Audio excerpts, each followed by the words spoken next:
फेरि पनि तपाईहरुको लागि भनेर चाहिँ डे 1 देखि रेगुलर राख्दै गरेर चाहिँ आज म डे 20 मा आइसकेको छु र तपाईहरुले चाहिँ डे 1 देखि डे 19 सम्मको भिडियो हेर्नु भएको छैन भने अवश्य पनि अगाडितिरको भिडियोलाई चाहिँ एकपटक मेरो च्यानल भिजिट गरेर हेर्नु होला।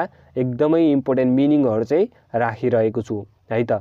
र आजको भिडियो कति पनि ढिला नगरेर सुरु गरौँ। भिडियो सुरु गर्नुभन्दा अगाडि सबैजनाले भिडियोलाई एक लाइक गर्नु होला। च्यानलमा नयाँ हुनुहुन्छ अहिलेसम्म च्यानललाई सब्स्क्राइब गर्नु भएको छैन भने यस्तै खालका अन्य इम्पोर्टेन्ट भिडियो हेर्नको लागि मेरो च्यानललाई सब्स्क्राइब गर्नु होला र नजिकै रहेको बेल आइकनलाई प्रेस गर्न नभुल्नु होला है त। अब तपाईहरुले चाहिँ यहाँ माथि टपमा देख्न सक्नुहुनेछ मिमान भनेको छ। मिमान भनेको चाहिँ मुनि अथवा तल है। मिमान भनेको चाहिँ मुनि अथवा तल। त्यस्तै अर्को रहेको छ फुनुई भनेको छ। फुनुई भनेको चाहिँ भाग। फुनुई भनेको चाहिँ भाग। छन्योङ भनेको छ। छन्योङ भनेको चाहिँ मात्र है। छन्योङ भनेको चाहिँ मात्र। त्यस्तै अर्को रहेको छ खागेक फ्यो भनेको छ मूल्य सूची। खागेक भनेको चाहिँ मूल्य। खागेक फ्यो भनेको चाहिँ मूल्य सूची। त्यस्तै अर्को रहेको छ ख्वाङ्गोजी भनेको छ विज्ञापन पत्र। ख्वाङ्गोजी भनेको चाहिँ विज्ञापन पत्र। त्यस्तै अर्को रहेको छ हनबुल भनेको छ। हनबुल भनेको चाहिँ फिर्ता। हनबुल भनेको चाहिँ फिर्ता। त्यस्तै अर्को रहेको छ ख्योहान भनेको छ। ख्योहान भनेको चाहिँ एक्सचेन्ज गर्नु, सटै गर्नु, साट्नु है। हनबुल भनेको चाहिँ फिर्ता, ख्योहान भनेको चाहिँ एक्सचेन्ज गर्नु अथवा सटै गर्नु। अलि तल जान्छु। त्यस्तै म अलि तल आइसकेको छु। फुल्याङफुम भनेको छ बिग्रिएको सामान है। फुल्याङफुम भनेको चाहिँ बिग्रिएको सामान। फोसुआधा भनेको छ मर्मत गर्नु। फोसुआधा भनेको चाहिँ मर्मत गर्नु। त्यस्तै अर्को रहेको छ यम्न्यआधा भनेको छ चिन्ता गर्नु। यम्न्यआधा भनेको चाहिँ चिन्ता गर्नु। खोसेङआधा भनेको छ दुःख गर्नु है। खोसेङआधा भनेको चाहिँ दुःख गर्नु। तपाईहरुले चाहिँ यहाँनेर गर्नु पनि लेख्नु होला, दुःख गर्नु। खोसेङआधा भनेको चाहिँ दुःख गर्नु, यो पनि टिपोट गर्नु होला यहाँनेर तपाईहरुले चाहिँ। त्यस्तै अब अर्को रहेको छ यहाँनेर देख्न सक्नुहुनेछ खेलसिमआधा भनेको छ निर्णय गर्नु। खेलसिमआधा भनेको चाहिँ निर्णय गर्नु। फुन्या भनेको छ। फुन्या भनेको चाहिँ क्षेत्र। फुन्या भनेको चाहिँ क्षेत्र। त्यस्तै अर्को रहेको छ इल्लेख भनेको छ। इल्लेख भनेको चाहिँ जनशक्ति है। इल्लेख भनेको चाहिँ जनशक्ति। यसैमा इल्लेख नान आयो भनेको चाहिँ जनशक्तिको अभाव है। यही इल्लेखमा पछाडी इल्लेख नान आएको छ भने जनशक्तिको अभाव। यसरी चाहिँ सम्झिनु होला। मैले भनेको टिपोट पनि गर्नु होला है त। म अलि तल जान्छु। त्यस्तै अर्को रहेको छ कुजुनी भनेको छ। कुजुनी भनेको चाहिँ निरन्तर अथवा लगातार है। कुजुनी भनेको चाहिँ लगातार अथवा निरन्तर। फिहे भनेको छ। फिहे भनेको चाहिँ तुलना। फिहे आधा भनेको चाहिँ तुलना गर्नु। फिहे भनेको चाहिँ तुलना। त्यस्तै अर्को रहेको छ फेन्हागा अप्ता भनेको छ परिवर्तन नहुनु। अप्ता भनेको चाहिँ नहुनु। फेन्हा भनेको चाहिँ परिवर्तन। फेन्हागा अप्ता भनेको चाहिँ परिवर्तन नहुनु है। फेन्हागा अप्ता भनेको चाहिँ परिवर्तन नहुनु। अप्ता भनेको चाहिँ नहुनु।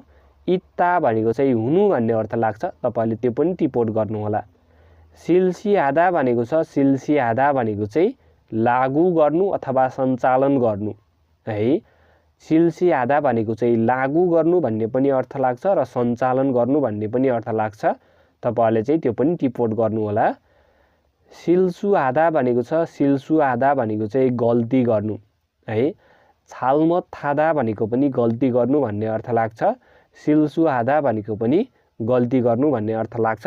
तपाईहरुले चाहिँ छालमत थादा पनि टिपोट गर्नु होला है त। त्यस्तै अर्को रहेको छ फोङसारुल हादा भनेको छ स्वयं सेवा गर्नु। फोङसारुल हादा भनेको चाहिँ स्वयं सेवा गर्नु है त। यसरी सम्झिनु होला। म अलि तल जान्छु। त्यस्तै म अलि तल आइसकेको छु। तपाईहरुले चाहिँ माथि टपमा देख्न सक्नुहुनेछ सोवन भनेको छ। सोवन भनेको चाहिँ कामना। सोवन भनेको चाहिँ कामना। खोमिनादा भनेको छ चिन्ता गर्नु अथवा चिन्तित हुनु। खोमिनादा भनेको चाहिँ चिन्ता गर्नु। उइगेन भनेको छ उइगेन भनेको चाहिँ मनसाय अथवा विचार है। उइगेन भनेको चाहिँ मनसाय अथवा विचार। ओनमोम भनेको छ पुरै शरीर। मोम भनेको चाहिँ शरीर। ओनमोम भनेको चाहिँ पुरै शरीर। छाङ्नु भनेको छ छाङ्नु भनेको चाहिँ प्रकार। त्यस्तै अर्को रहेको छ छाप्दाम हादा भनेको छ कुराकानी गर्नु है। छाप्दाम हादा भनेको चाहिँ कुराकानी गर्नु। सुम सुइदा भनेको छ सास फेर्नु है। यहाँनिर चाहिँ उल पनि थप्नु होला, सुमुल सुइदा गराउनु होला, सास फेर्नु है। सुमुल सुइदा भनेको चाहिँ सास फेर्नु, अथवा तपाईहरुलाई चाहिँ सुम सुइदा नै सजिलो लाग्छ भने तपाईहरुले चाहिँ सुम सुइदा नै सम्झिनु होला है त। सुम सुइदा भनेको चाहिँ सास फेर्नु। म अलि तल जान्छु। तल आइसकेको छु। माथि टपमा देख्न सक्नुहुनेछ फपछिक्कुम भनेको छ जरिवाना है। फल्गुम, फपछिक्कुम र ख्वाथेरो भनेको चाहिँ जरिवाना भन्ने अर्थ लाग्छ। मैले यहाँनिर भनिदिएको छु, तपाईहरुले त्यो पनि टिपोट गर्नु होला। फपछिक्कुम भनेको चाहिँ यहाँनिर लेखिदिएको छ। ख्वाथेरो भनेको पनि जरिवाना भन्ने अर्थ लाग्छ र फल्गुम भनेको पनि जरिवाना भन्ने अर्थ लाग्छ। त्यो पनि टिपोट गर्नु होला है त। चुङ्योसङ भनेको छ महत्त्व, महत्त्वपूर्ण हुनु, चोङ्योसङ भनेको चाहिँ। त्यस्तै अर्को रहेको छ थायुङ थोसिल भनेको छ स्टोर रुम अथवा लन्ड्री रुम है। थायुङ थोसिल भनेको चाहिँ स्टोर रुम भनेर सम्झिनु होला, तपाईहरुलाई चाहिँ सजिलो हुन्छ।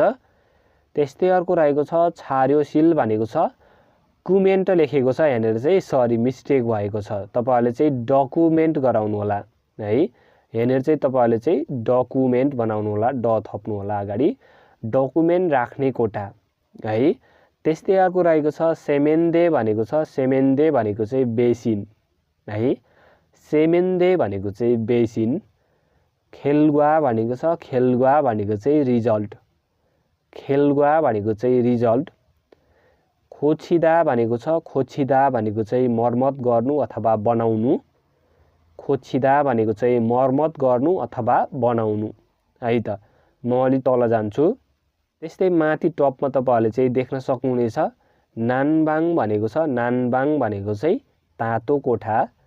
नानबाङ भनेको चाहिँ तातो कोठा। नेङबाङ भनेको चाहिँ चिसो कोठा। यो पनि तपाईहरुले चाहिँ टिपोट गर्नु होला। नेङबाङ भनेको चाहिँ चिसो कोठा है त। नानबाङ तातो कोठा, नेङबाङ भनेको चाहिँ चिसो कोठा। यसरी तपाईहरुले टिपोट गर्नु होला। सुरी सेन्थ भनेको छ मर्मत केन्द्र। सुरी हादा भनेको चाहिँ मर्मत गर्नु, सेन्थ भनेको चाहिँ केन्द्र भन्ने अर्थ लाग्छ। सुरी हादा मर्मत गर्नु, त्यो पनि टिपोट गर्नु होला। सुरी सेन्थ भनेको चाहिँ मर्मत केन्द्र है त। त्यस्तै अर्को रहेको छ खाजी र खादा भनेको छ लिन जानु। खाजी र खादा भनेको चाहिँ लिन जानु। खाजिदा भनेको चाहिँ लिनु भन्ने अर्थ लाग्छ। खाजी र खादा भनेको चाहिँ लिन जानु है त। त्यस्तै अर्को रहेको छ ख्याङउन्गी भनेको छ हाते ट्र्याक्टर। ख्याङउन्गी भनेको चाहिँ हाते ट्र्याक्टर। त्यस्तै अर्को रहेको छ छे खोयोङ भनेको छ पुनः रोजगार। छे खोयोङ भनेको चाहिँ पुनः रोजगार। छाक्कु भनेको छ, छाक्कु भनेको चाहिँ प्राय अथवा बारम्बार अथवा घरिघरि। छाक्कु भनेको चाहिँ प्राय, बारम्बार, घरिघरि।